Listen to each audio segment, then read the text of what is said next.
The Lion Inside. In a dry, dusty place where the sand sparkled gold stood a mighty flat rock, all craggy and old.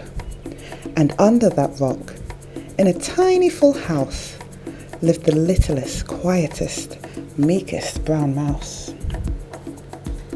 He was so very tiny, so incredibly small, that nobody noticed him, ever, at all. He got trod on and sat on and missed out for stuff, ignored and forgotten. Yes, mouse life was tough. Ow! Ouch! Meanwhile, far above, on top of the rock, times were quite different. It was lying o'clock. This huge, toothsome creature made sure everyone saw how important he was by how loud he could roar.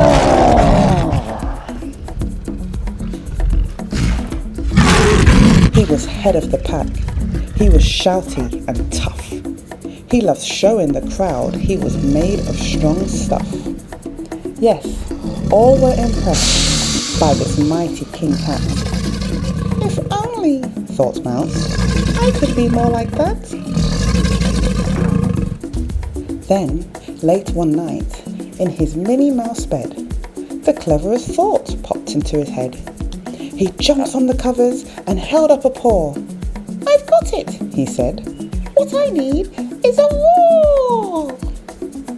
I mean, what if this mouse, with the weeniest squeak, was a little more grrr and a little less meek? Well, he'd still be the smallest of fuzzy brown mice, but he'd make friends and join in, and life would be nice. Yes, thought the mouse, I must find out how. I will learn how to roar, and I will learn it now. But, oh my gosh, there was only one beast who could teach him this thing, but might make him a feast. It was time to be strong. Take a chance after all. Forever was such a long time to feel small. So he made himself brave and he thought like a winner. He set off for the top, hoping not to be dinner. It felt like the scariest thing he could do. But if you want to change things, you must first change you. The further he climbed, the closer he got to the slumbering lion reclining on top. Then at last, as he stood on his tippy toes, he found himself suddenly nose to nose.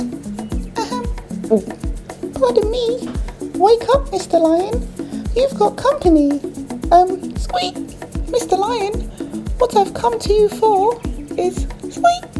Do you think you could teach me to roar? A silence befell that twinkling plain. Lion opened his eyes and puffed out his mane. Time slowed right down. Why, it felt like a week. Then he opened his mouth and let out a eek. The lion was shaking, his paws all a fumble. He was backing away with a scrambling tumble. Don't hurt me, he whimpered. Oh, try to be nice. Well, my goodness, this lion was frightened of mice. Don't worry, Mouse peeped. I'm a friend, not a foe. Let's rock this together. We'll have fun, don't you know? That was a magical moment for sure, when Mouse didn't feel at all small anymore.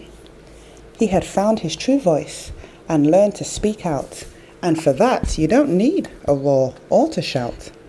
And from that day and always, the two were a pair. They both liked that rock better now the rock was to share. The mouse, while still little, felt big in his head, and Lion, he still roared, but with laughter instead. The Lion Inside.